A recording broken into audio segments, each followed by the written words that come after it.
Hello everyone, स्वागत है आप सभी बच्चों का इजी प्रेप पर। उम्मीद कर रहे हैं आप सबको मेरा ऑडियो बहुत ही बेहतरीन तरीके से आ रहा होगा। कमेंट करके बताएंगे सभी बच्चे, ऑडियो वीडियो बिल्कुल परफेक्ट चल रहा है।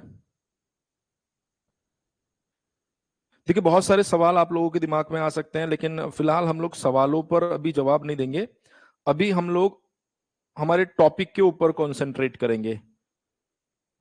Good evening, good evening, good evening sir. Topic का मीनिंग, आज हम लोग मैट्रिक्स स्टार्ट करने वाले हैं, तो हम अपना पूरा कंसंट्रेशन जो है वो मैट्रिक्स के ऊपर ही रखने वाले हैं। पूरा कंसंट्रेशन जो है वो मैट्रिक्स के ऊपर रखने वाले हैं। नंबर वन, जो भी क्लास आप देख रहे हैं ये इंग्लिश में एज वेल एज हिंदी में भी आपको मिलेगी, क्योंकि बहुत सारे ऐसे बच्चे होते हैं जो हिंदी में कंफर्टेबल होते हैं, इंग्लिश में कंफर्टेबल नहीं होते हैं। बहुत सारे ऐसे बच्चे होते हैं जिनको अभी हिंदी पढ़नी पड़ रही है लेकिन फ्यूचर में इंग्लिश पढ़नी है, तो उनको भी ये समझ में आएगा कि हिंदी वर्ड आव्यू है, इंग्लिश वर्ड मैट्रिक्स है, जिससे कि चीजें आपके लिए बेहतर होने लग जाएगी। तो शुरुआत करते हैं कि सर मैट्रिक्स होता क्या है। बहुत ही बेसिक स्टेटमेंट से मैं शुरुआत करूंगा यहां पर, और उम्मीद करूंगा आप लोगों से आप लोग पूरे अटेंशन के साथ मेरी एक एक बात को सुनेंगे और समझेंगे, जिससे कि आपको ये सारी चीजें बहुत बढ़िया तरीके से समझ में आएगी। तो पहले मैं एक साधारण सा स्टेटमेंट यहां पर देने जाऊंगा, तो आप कहेंगे सर मैट्रिक्स is an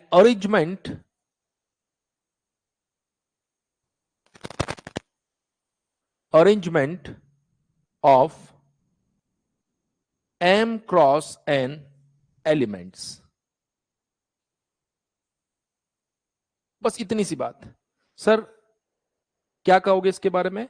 मैंने कहा देखिए, आव्यूह m क्रॉस n अवयव का अरेंजमेंट। अरेंजमेंट, अरे बाबू ये सब वर्ड तो आपको ध्यान रखना पड़ेगा। आगे भी कुछ वर्ड जबरदस्ती आपके ऊपर थोपूंगा, ताकि आप लोग अभी जैसे मैट्रिक्स आव्यू कर रहे हैं, थोड़े टाइम बाद आप खुद से मैट्रिक्स करने लग जाओगे। आप खुद कहोगे अरे सर हमें तो खुद को मैट्रिक्स ज्यादा अच्छा लगने लग गया आव्यू से। क्लियर है? बोला हाँ ठीक है सर, कोई दिक्कत वाली बात नहीं है। तो मैंने कहा ठीक है सर, क्या मतलब है इसका m क्रॉस n एलिमेंट्स का? जैसे मान लीजिए मैं यहां पर एक मैट्रिक्स या एक आव्यू कंसीडर कर रहा हूं, तो ये कैसा दिखाई देगा हमें? मैंने कहा देखिए ये दिखाई दे रहा है आपको कुछ इस तरीके का। यहां पर आपने लिखा 5, यहां पर आपने लिखा 7, यहां आपने लिखा 6, यहां पर लिखा 3, यहां लिखा 2, 7, या 7 आपने अभी लिख लिया तो आप कंफ्यूज हो जाओगे, इसलिए 2, 5, 6, 9, 4, 3।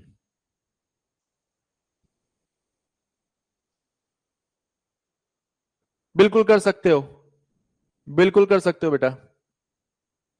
नहीं नहीं, ये पेड क्लास का पार्ट है बेटा, जो एज अ डेमो आप लोगों को मिल रहा है यहां पर, जिसके अंदर अब ये जो अरेंजमेंट आया है एक्चुअल में, ये जो हॉरिजॉन्टल आप देख रहे हो, क्षैतिज रूप से आप जो अरेंजमेंट देख रहे हो, जहां पर मैंने अवयवी एलिमेंट्स लिखे हैं 5, 7, 6, 3, इसी तरीके से यहां पर भी हॉरिजॉन्टल अरेंजमेंट मुझे दिख रहा है एक।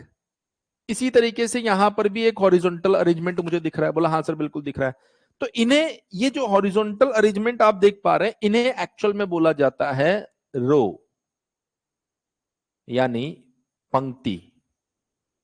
क्या कहते हैं आप इन्हें? रो यानी पंक्ति। इसी तरीके से सर ये मैंने कहा ये भी रो है, सिंपल सा। रो बोले तो सर पंक्ति,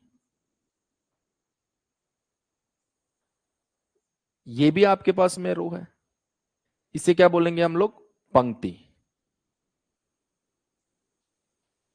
तो ये आपके पास में फर्स्ट रो, प्रथम पंक्ति, सेकंड रो, थर्ड रो, इन्हें हम लोग रो बोल रहे हैं। और इसी तरीके से सर, इसी तरीके से ये अगर आप देखेंगे तो इसे बोलते हैं कॉलम। कॉलम यानी स्तंभ। ये कौन हुआ सर? कॉलम। ये कौन हुआ सर? कॉलम। ये कौन हुआ सर? कॉलम। अब यदि मैं आपसे एक बात पूछूं कि इस मैट्रिक्स यानी इस आव्यूह में कितनी रोज है, कितनी पंक्तियां हैं, कितने कॉलम्स है, कितने स्तंभ है। तो मेरे ख्याल से आपके अंदर का स्टूडेंट चीख चीख कर ये बात बोल रहा होगा कि सर मुझे ये बात बहुत बढ़िया तरीके से समझ में आ रही है कि सर इसके अंदर आपके पास में 3 तो रो है, पहली दूसरी तीसरी, 4 पंक्तियां हैं, फर्स्ट सेकंड, 4 स्तंभ, first second third and fourth. तो आप कहेंगे सर 3 रो और 4 कॉलम, कैसे लिखेंगे इसे, 3 रो और 4 कॉलम। तो ये जो आपने 3 क्रॉस 4, 3 क्रॉस 4 आपने यहां पर लिखा है बच्चे, इसको बोलते हैं order of matrix.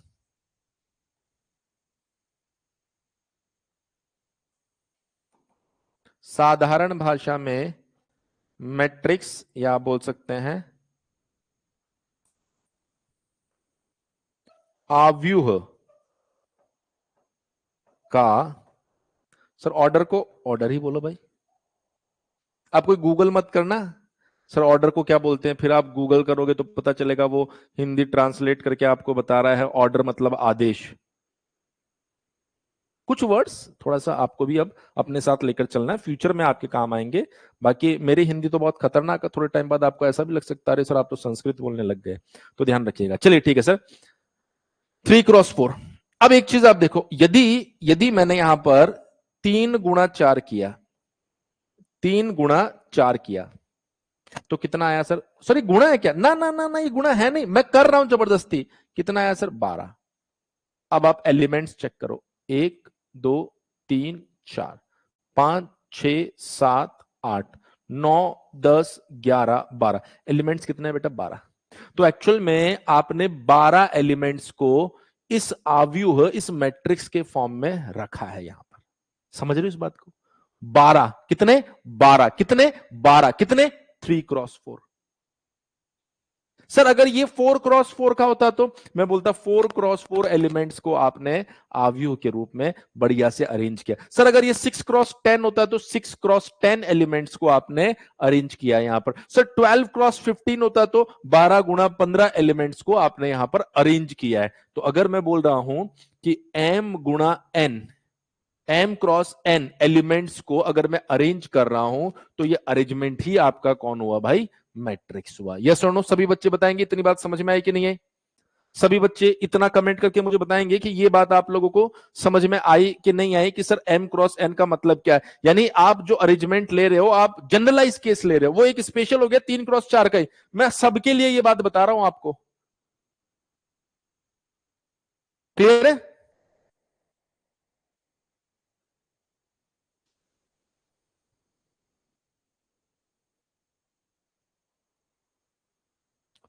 Ajit Singh,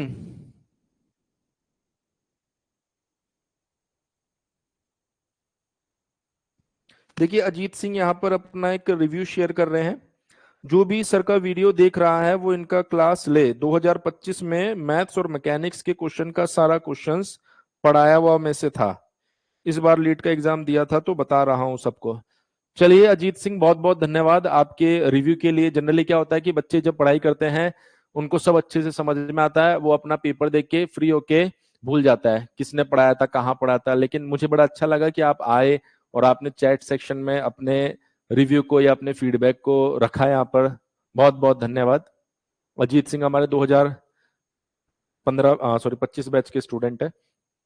इतनी बात सब बच्चों को समझ में आ गई। तो फिर मैंने कहा कि सर अगर मैं जनरलाइज मैट्रिक्स बनाना चाहूं, जनरलाइज मैट्रिक्स का मतलब क्या होता है कि बोला सर अगर मैं ए m क्रॉस n का मैट्रिक्स लिखने जाऊं तो क्या मैं ऐसा लिख सकता हूं, बिल्कुल लिख सकते हो बेटा। कैसे लिखूंगा सर मैं ऐसे, बोला सर देखो ये मैट्रिक्स है आपके पास में,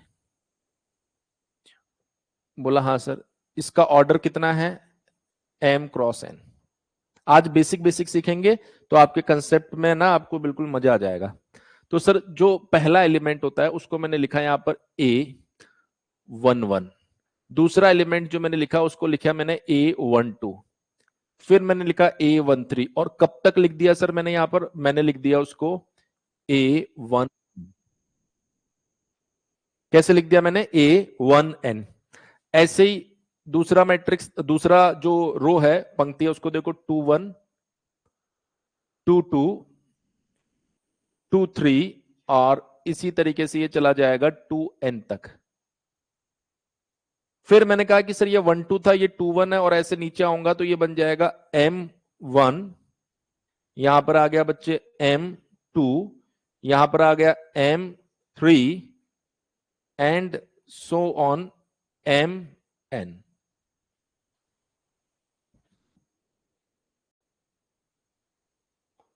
क्लियर है सर? मुझे एसएससी जेई की तैयारी करनी थी, लेकिन मैं ऑफलाइन पढ़ना चाहता हूं। मैं यार ऑफलाइन तो नहीं पढ़ाता जीत, लेकिन अपने ऑनलाइन पर बैच जरूर चल रहा है। बिल्कुल निखिल, अभी से तैयारी करने की जरूरत है, वरना आप लास्ट तक तैयारी कर नहीं पाओगे। ठीक है, हमने कहा ठीक है सर, ये अरेंजमेंट हमने लिख दिया। अब ये अरेंजमेंट लिखना कैसे सर, ये बात समझ नहीं आई। देखिए जो एलिमेंट्स लिखा जा रहा है, एलिमेंट्स लिखा जा रहा है AIJ। बेटा बहुत जीरो से बात बता रहा हूं, अगर आप लोग सीख लेंगे तो बाद में आप मुझे दुआएं देंगे। ये जो आई होता है ये बताता है आप किस रो में है। बहुत साधारण भाषा में। सर हिंदी में लिख दिया, इंग्लिश में लिखो। अरे बाबू, ना हिंदी में लिखा ना इंग्लिश में लिखा, ये मेरे अंदर के विचार है जो मैंने साधारण भाषा में लिख दिया। करंटली आप किस रो में है ये आई बताएगा, और आप में आप अपने आप पे ले लोगे एलिमेंट। एलिमेंट को सर हिंदी में क्या बोलते हैं? अवयव। जे बताएगा एलिमेंट किस कॉलम, कॉलम बोले तो स्तंभ में है। अच्छा सर ये बात है। तो ये A11 को A11 क्यों बोला? क्योंकि बाबू ये फर्स्ट रो में है, ये फर्स्ट कॉलम में है। तो देखो पहला रो पहला कॉलम पहली पंक्ति में है, पहले स्तंभ में है, तो पहली पंक्ति पहला स्तंभ। ये सुनो, ये सुनो, क्लियर है? आर्या आप हेल्पलाइन नंबर पे फोन करके बोल देना सर से बात करा दो, वो मेरे से बात करा देंगे। ठीक है, फिर मैं आपकी मदद कर दूंगा। सर देखो first row second column, second column है ना, प्रथम पंक्ति द्वितीय स्तंभ, पहला रो तीसरा कॉलम। सर टोटल कितने कॉलम है? n। ये जो m क्रॉस n आप लिखते हैं ना, ये बताता है नंबर ऑफ रोज। ये जो n बताता है ये बताता है नंबर ऑफ कॉलम्स, यानी स्तंभों की संख्या।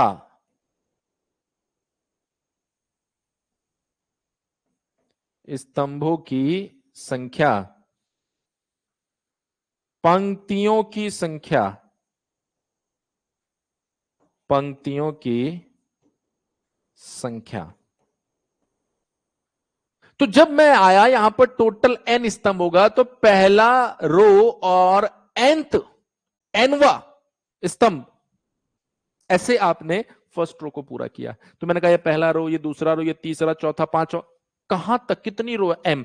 तो इसको लिखा गया mth row first column, mth पंक्ति और पहला स्तंभ, m व पंक्ति दूसरा स्तंभ।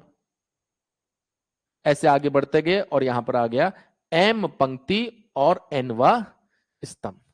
तो कोई भी जो मैट्रिक्स होती है उसका रिप्रेजेंटेशन, प्रदर्शन इस तरीके से किया जाता है, जिसमें एलिमेंट जो होता है उसमें आई जे कौन होता है, जिसमें m होता है वो कौन होता है, जिसमें n होता है वो कौन होता है। ये आप लोगों को सबको समझ में आना चाहिए। एक साधारण सा सवाल जो एग्जाम में नहीं आएगा, सिर्फ आपको सिखा रहा हूं तो आपसे पूछूंगा।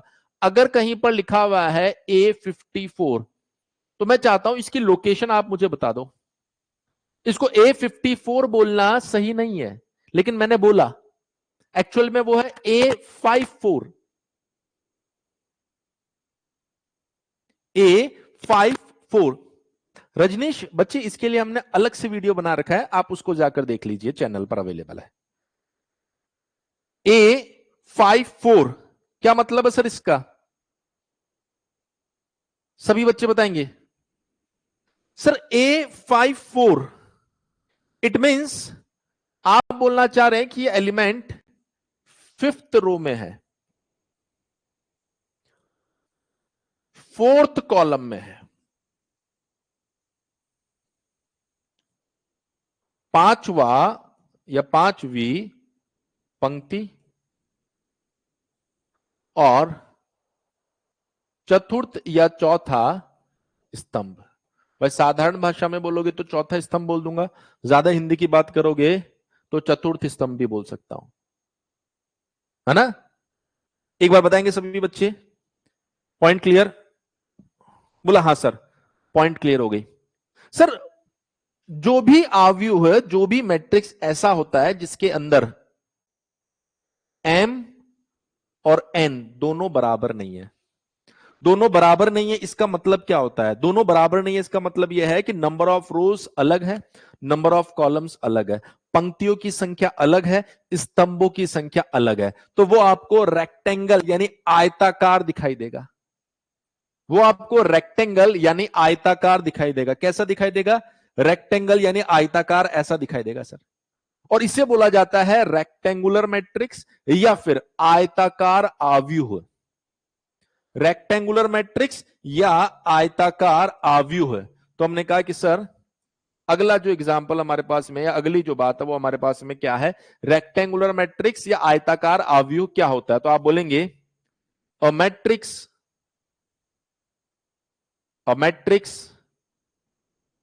इन विच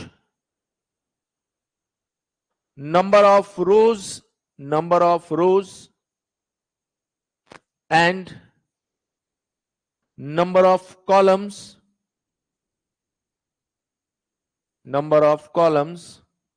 are not equal, known as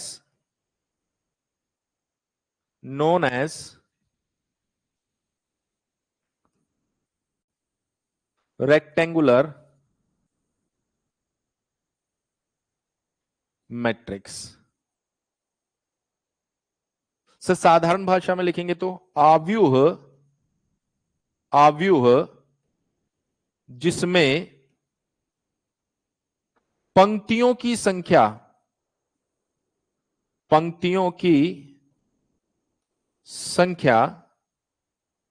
तथा स्तंभों की संख्या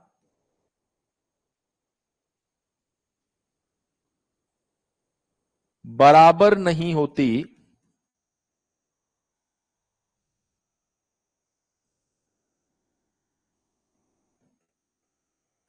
आयताकार आव्यूह कहलाता है। आयताकार आव्यूह कहलाता है। पॉइंट क्लियर है? ये सुनो, सन्नी कुमार जी हमारे साथ आ गए। अरे भाई आज तो एकदम तारीफों के पुल बांधे जा रहे हैं मेरे। बोले सर आपने जो मैथमेटिक्स के क्वेश्चन कराए थे कुछ क्वेश्चन तो सेम डेटा के साथ एग्जाम में आ गए। चलो भाई बहुत बहुत धन्यवाद सन्नी कुमार जी, बहुत बहुत धन्यवाद। मैं अभी थोड़ी देर पहले अजीत नाम का एक बच्चा आया था क्लास में और उसने अभी यही चीज बताई थी कि सर आपने जो पढ़ाया था वैसा ही एग्जाम में क्वेश्चन आया, अब तुम बोल रहे हो तो मतलब खुशी होती है यार, अपने लेवल पे अलग ही। हाँ हाँ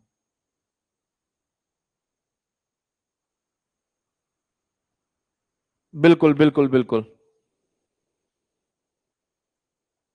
चलिए अब अगर हम लोग बात करें कि सर ये हमारे पास में आयताकार आव्यूह है, अगर इसका मैं कोई एग्जांपल लिखूं तो आपको एक ऐसा एग्जांपल लिखना है जैसे 3x5। ध्यान रखना नंबर ऑफ रोज और नंबर ऑफ कॉलम बराबर नहीं होना चाहिए।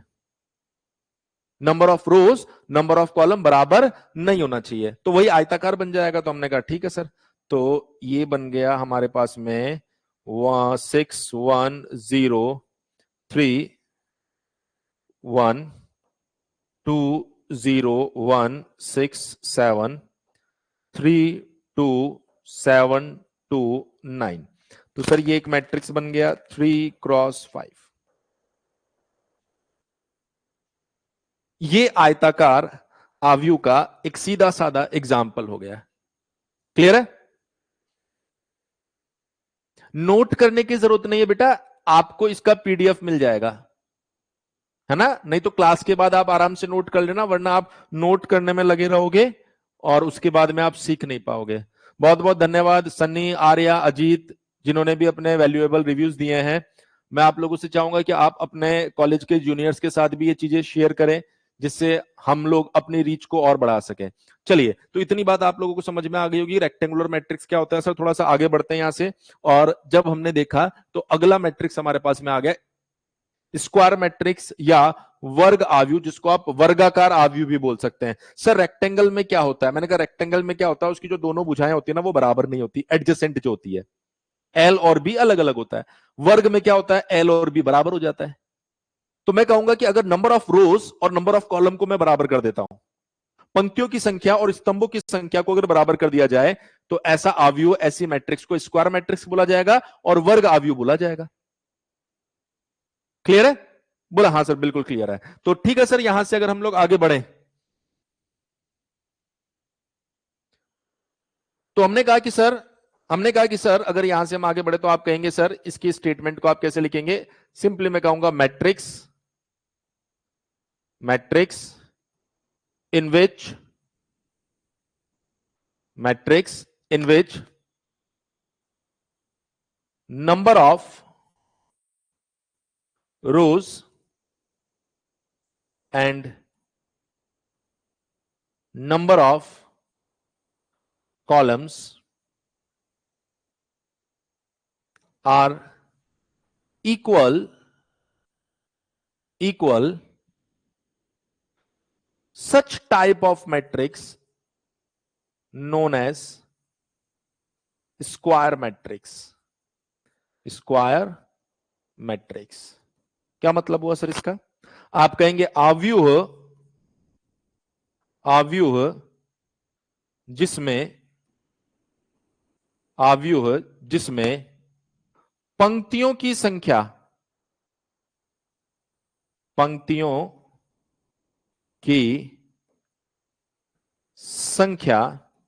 और स्तंभों की संख्या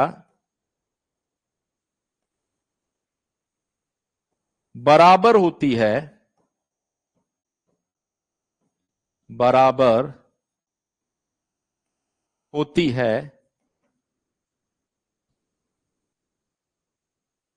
वर्ग आव्यूह या वर्गाकार आव्यूह कहलाता है। वर्ग आव्यूह या वर्गाकार आव्यूह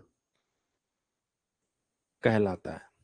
इतनी साधारण भाषा में आपको समझाऊंगा कि आप कभी ये चीज नहीं भूलेंगे। जैसे मान लीजिए मैंने लिखा 3x3, तो देखिए पंक्ति और स्तंभ, रो और कॉलम दोनों बराबर है ना? बोला हाँ सर। 1 5 3 2 1 6 7 3 2, ये एलिमेंट्स अवयव जो है वो कुछ भी लिख सकते हैं हम लोग, कोई दिक्कत नहीं है, कोई दिक्कत नहीं है। बताओ, क्लियर है इतनी बात?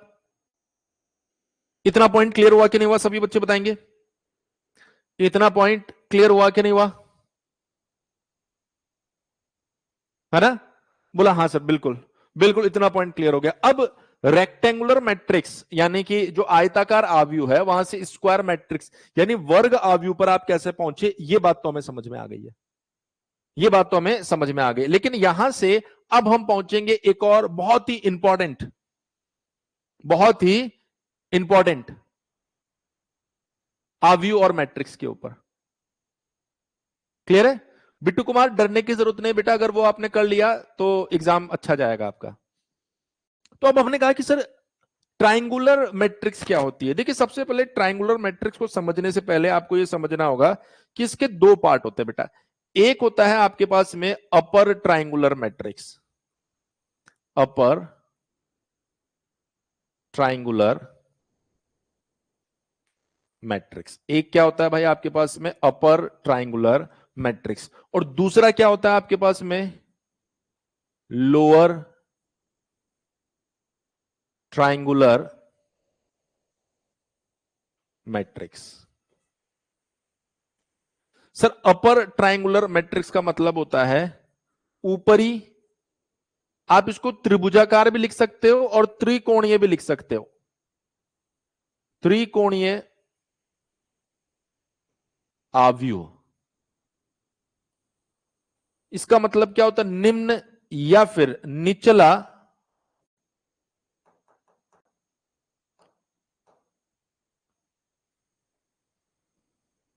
निचला त्रिकोणीय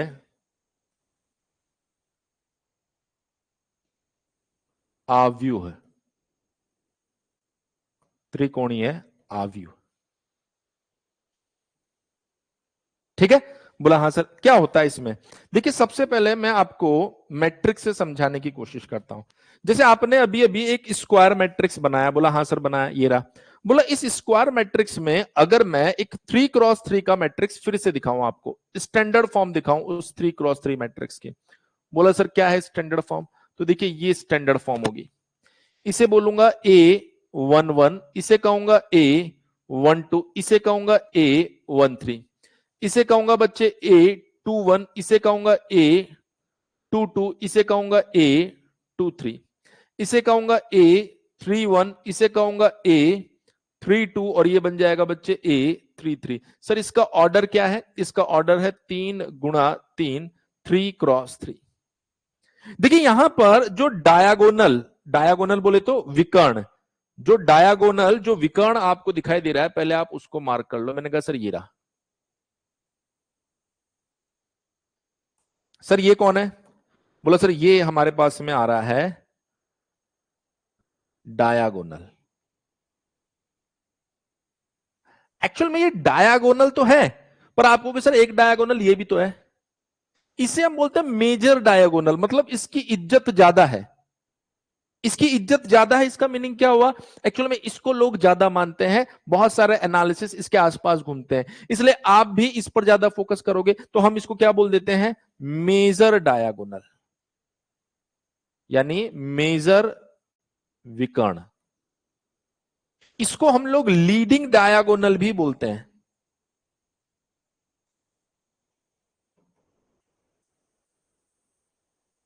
लीडिंग डायगोनल भी बोलते हैं। यदि आप इस लीडिंग डायगोनल के ऊपर के माहौल को समझने की कोशिश करें तो ऊपर आपको कुछ एलिमेंट्स दिख रहे हैं, कुछ अवयव दिख रहे हैं यहां पर। बोला हाँ सर दिख तो रहे हैं। सर इन अवयवों की खास बात क्या है? आप अगर ए आई जे को ध्यान से देखोगे, 12, 13, 23, सभी के अंदर क्या हो रहा है? सभी के अंदर आई जो है वो जे से छोटा है। मैं एक क्लास में गया और देखा सभी बच्चों ने हरी जर्सी पहन रखी है। दूसरी क्लास में गया, देखा सभी ने लाल जर्सी पहन रखी है। तो अब जब जब मुझे उन्हें बुलाना होगा मैं बोलूंगा ए हरी जर्सी वालों इधर आओ, लाल जर्सी वालों इधर आओ। तो मैंने यहां पर देखा कि सर ये जो बिरादरी है इसके अंदर आई जे से छोटा है। तो मैंने कहा सर इस बिरादरी को अब मैं इसी पहचान से, इसी चीज से याद रखूंगा कि इसमें आई जो है वो जे से क्या होगा? छोटा होगा। हमने कहा सर ऐसी कोई और बिरादरी आसपास कहीं आपको नजर आ रही है तो बताओ। बोला हाँ सर बिल्कुल, देखो इस सीमा रेखा के नीचे आप देखो। जब सीमा रेखा के नीचे आप आए तो आपने ऑब्जर्व किया कि सर इन दिस बिरादरी, इस बिरादरी में ए आई जे के केस में अगर आप ध्यान से देखोगे तो आई जे से बड़ा है। आई जे से बड़ा है सर। हमने कहा अच्छा, हमने कहा अच्छा भाई ये बात तो बहुत बड़ी बात बताई आपने। बोला सर जो सीमा रेखा है उस सीमा को आप ध्यान से देखो। मैंने कहा उसमें क्या है? बोला सर देखो इसको ध्यान से देखो, इसमें जो ए आई जे है उसमें आई और जे बराबर है। उसमें आई और जे कैसा दिख रहा है? बराबर दिख रहा है। बराबर दिख रहा है इसका मतलब क्या हुआ? अरे बराबर दिख रहा मतलब बराबर है। अब आप समझना मेरी बात को, मैं आया इधर ट्राइंगुलर और अपर ट्राइंगुलर और लोअर ट्राइंगुलर के ऊपर। मैंने कहा कि सर अपर ट्राइंगुलर मैट्रिक्स कैसा होता है, ऊपरी त्रिभुजाकार आव्यूह कैसा होता है। तो आपने यहां पर लिखा, आपने लिखा 3 5 1 0 4 2 0 0 3। बोला सर ये एक 3x3 का अपर ट्राइंगुलर मैट्रिक्स है। मैंने कहा ऐसा क्या खास बात है इसके अंदर। उसने कहा देखो ये होता है आपका लीडिंग डायगोनल। मैंने कहा हाँ, और इसके इधर वाली बिरादरी को अगर आप ध्यान से देखोगे तो उसके साथ क्या हुआ है सर, वो तो एकदम 0 0 0 हो गया। तो नीचे सब कुछ 0, तो ऊपर वालों के हिसाब से आपने इसका नामकरण कर दिया अपर ट्राइंगुलर। मैंने कहा सर ऐसा तो काम नहीं चलेगा, इसका डेफिनेशन तो देना पड़ेगा ना। तो आपने कहा बिल्कुल देंगे डेफिनेशन, बिल्कुल हम देंगे इसकी, और बहुत ही सुंदर डेफिनेशन देंगे। बोला क्या डेफिनेशन दोगे। आप बोलोगे मैट्रिक्स और square matrix, square matrix in which elements below the leading diagonal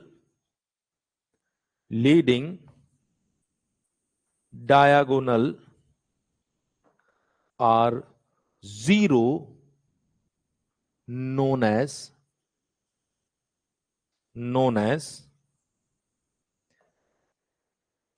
upper triangular matrix. और जैसे ही मैंने ये बात लिखी, हिंदी बुरा मान गई। हिंदी बोली कि भैया हिंदी में भी तो लिखो तभी तो हम मानेंगे। तो हमने बोला वर्ग आव्यूह जिसमें लीडिंग विकर्ण, जो लीड करता है भाई, जिसकी इज्जत ज्यादा है, विकर्ण के नीचे वाले सभी अवयव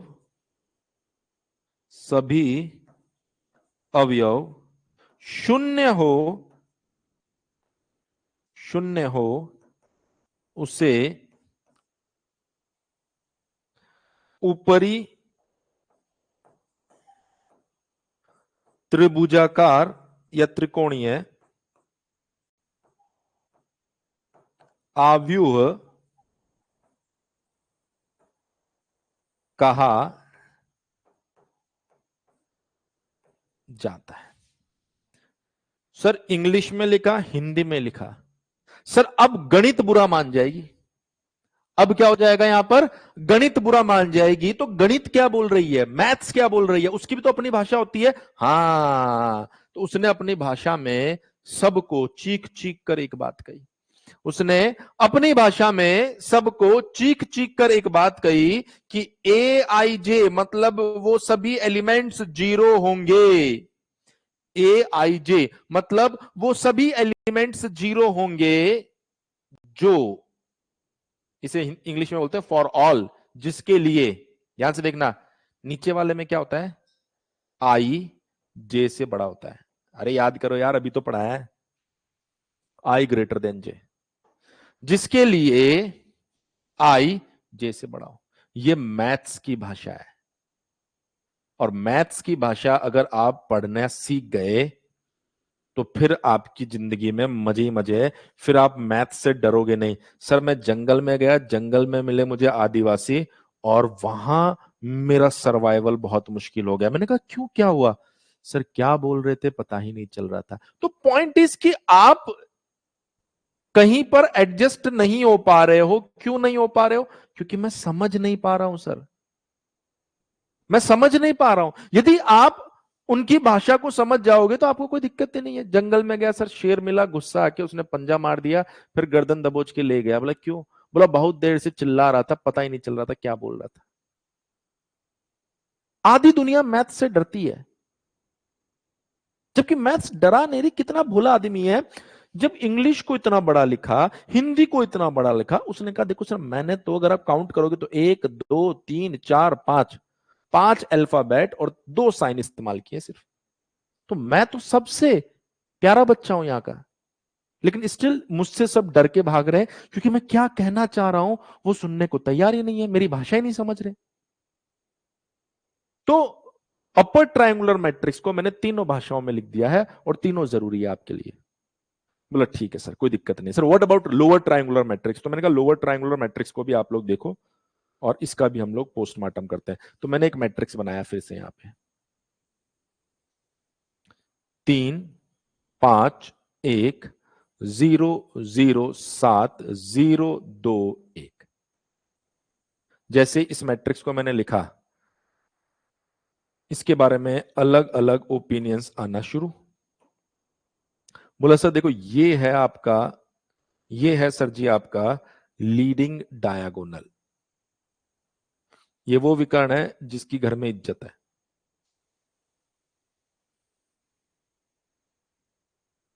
बिल्कुल लक्की शुक्ला जी एकदम सही पहचान रहे हो। शुरुआत यहीं से होती है, जैसे जैसे आगे बढ़ोगे तो फिर आप थोड़ी देर बाद कहोगे अरे सर ये धुंधला धुंधला क्यों दिख रहा है। मैं इसके ऊपर का माहौल अगर आप देखोगे तो ऊपर का माहौल सब 0 0 दिख रहा है। तो आपने सबसे पहले आपकी सबसे आसान भाषा इंग्लिश को चूज किया और आपने यहां पर लिखा square matrix, square matrix in which all elements above leading diagonal are 0 known as lower triangular matrix, known as lower triangular matrix। हाँ बिल्कुल लक्की शुक्ला जी एकदम सही बात आप बोल रहे हो। सर अगर मैं यहां पर कहानी को थोड़ा सा बदलने की कोशिश करूं, हिंदी में लिखूं इसी बात को, तो आप कहेंगे वर्ग आव्यूह, वर्ग आव्यूह जिसमें लीडिंग डायगोनल से ऊपर के सभी अवयव शून्य हो, निचला त्रिकोणीय आव्यूह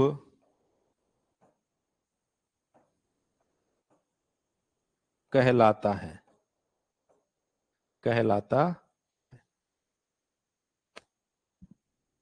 बोला ठीक सर कहलाता है तो बहुत अच्छी बात है। सर ये दोनों भाषाओं में सबसे इंटरेस्टिंग मुझे लगता है सर मैथ्स की भाषा। तो मैथ्स की भाषा बोलेगी ए आई जे बराबर 0। ए आई जे जो है वो 0 होगा। बोला कब सर, कब 0 होगा? बोला सर ये ऊपर वाले, मैंने कहा ये ऊपर वाले कौन होते हैं? जिसमें आई जे से छोटा है। ये लो सर मैथ्स की भाषा, मैथ्स की भाषा सबसे बढ़िया है सर। यहां पर बताएंगे सभी बच्चे, क्या मेरी बात आप लोगों को समझ में आई? यस और नो? क्या मेरी बात आप लोगों को समझ में आई? यस और नो?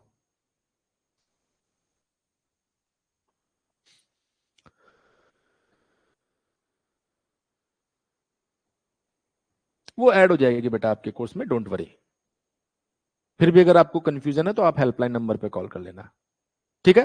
तो आज बेसिक ही चालू किया तो ज्यादा बात नहीं करते हैं, इतना बहुत है मेरे ख्याल से। इतनी बात आप लोगों को समझ में आ गई होगी, इसमें किसी तरह का कोई कंफ्यूजन आप लोगों के दिमाग में नहीं आया होगा। वो बच्चे जो हमारे साथ कोर्स में जुड़े हुए हैं पहले से, उनको किसी तरह का कोई कंफ्यूजन नहीं होगा। लेकिन कुछ बच्चे ऐसे होंगे जो अभी हमारे साथ कोर्स में जुड़े हुए नहीं है, तो उनको मैं बता देता हूँ कि ये आप लोगों के लिए एज ए डेमो क्लास चल रही है। तो अगर आपको इसका पीडीएफ चाहिए तो आप टेलीग्राम पर सर्च करेंगे इजी प्रैप ऑफिशियल, तो आपको टेलीग्राम ग्रुप मिल जाएगा, पहला काम। दूसरा, ये आपसे नहीं होता है तो थोड़ी देर के बाद में आप देखेंगे कमेंट के अंदर एक ग्रुप पिंड हो जाएगा, उसमें जुड़ जाइएगा। 24 घंटे बाद उसके अंदर पीडीएफ आ जाएगा।